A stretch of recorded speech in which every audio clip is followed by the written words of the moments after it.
वो कानूनी तौर पर तय किया जाएगा, जो हमारे संविधान में जिसको कानूनी तौर पर जिम्मेवारी दी, बिल्कुल ठीक है। हम उसको बिल्कुल नहीं कह रहे कि आप अभी उस वैध को अवैध करो, पर वैध और अवैध कानून की प्रक्रिया से होगा। वो पूरी जो प्रक्रिया है कानून के तहत, उसके तहत उसको करना है। चंद लोग सड़क पे उतर कर ये नहीं कह सकते कि भी अभी जो है इसको गिराया जाए, वो किसी को अधिकार नहीं है। हिमाचल प्रदेश की संजौली मस्जिद विवाद के बाद प्रदेश में बिगड़े माहौल को शांत करने के मकसद से 27 सितंबर को शिमला में वामपंथी और अन्य संगठन मिलकर शांति मार्च निकालने जा रहे हैं। शिमला में विभिन्न संगठनों ने एकजुट होकर शहर की जनता से भी इस शांति मार्च में सहयोग की अपील की है। मस्जिद तो बाद में पहले बाल काटने मुद्दा है रहा। मैं एक बाल काटने पैसे नहीं आपने देख रहे हैं कि कब निर्णय ले तब मैं वैसे तो आदर्श सूद जी मेरे से सीनियर है इस शहर में भी है ना। आपने मुझसे प्रश्न किया है, बिल्कुल आपने सही प्रश्न उठाया।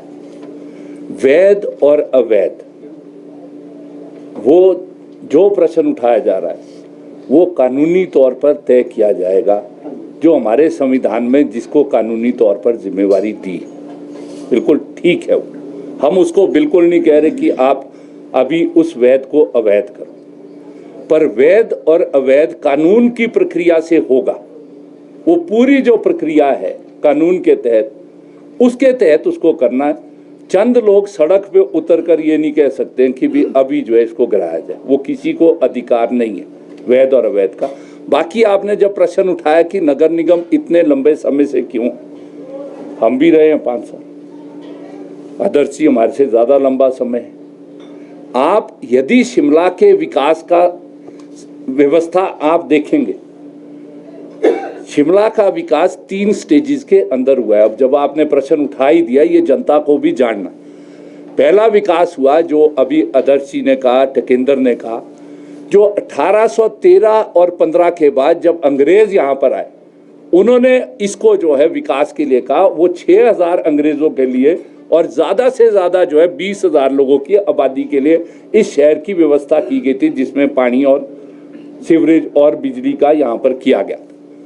धीरे धीरे क्या है जो टेकेंद्र ने अभी कहा, जो सभ्यताओं का कैसे जो है वो विकास होता है, धीरे धीरे जब ये हिंदुस्तान में ब्रिटिशर्स का राज रहा, ये व्यापार का एक बड़ा केंद्र बना। ये आज सबसे ज़्यादा ऊपर से लेकर बड़े खरीदार से लेकर रेडी फड़ी तक, आप देश के किसी कोने में चले जाएंगे तो मुस्लिम उसको करता है। अंग्रेज फल फ्रूट के लिए थे, ये यहाँ से ले।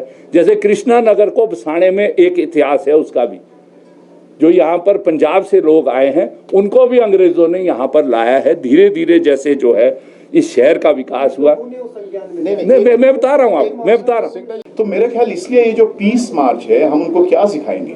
हम सिखाएंगे कि मिलकर शहर बनते हैं, मिलकर लोग जहाँ से भी आते हैं तब शहरों का निर्माण होता है।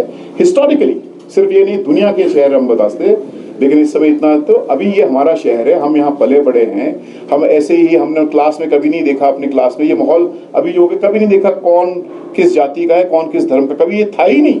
लेकिन अभी ये कैसे आ गया, ये मतलब अच्छी बात नहीं है। तो इसलिए आपसे बहुत अपील है, और हम और सेक्शन में भी जो लोग हैं उनको भी हम चाहेंगे कि इसमें आए। बहुत लोग चाह रहे हैं कि आए, क्योंकि वो मतलब थोड़ा पहचान रहे हैं। ऐसा नहीं है कि लोग नहीं समझ रहे, वो समझ रहे हैं। एक बार ये एक हद के पार हुआ तो सच और झूठ में कुछ नहीं रहता फिर। और मैंने वो बताया भी है कि वो जो पूरा चल रहा है, अब मैं आपको क्या बताऊं, आप चाहे बोलिए। 5 मंदिरों को तो सिंगटा जी जो फॉरेस्ट में हमने दी है पानी के कनेक्शन, क्या करोगे आप? फॉरेस्ट में है, BCS का भी है इसमें। ऐसे ही चलता है ना, लोग आते हैं, बहुत सारे लोग हमारे लोग आएंगे कि जी हमने वहाँ पूजा अर्चना कर रहे, कब से कर रहे, तो हमने दिए। हमने पॉलिसी बदल दी। पॉलिसी क्या बदली? हमने बोला कि भाई जहाँ भी कम्युनिटी टैप है, कम्युनिटी टैप के नाम से। ऐसे ही होता है, ऐसे ही चलता है।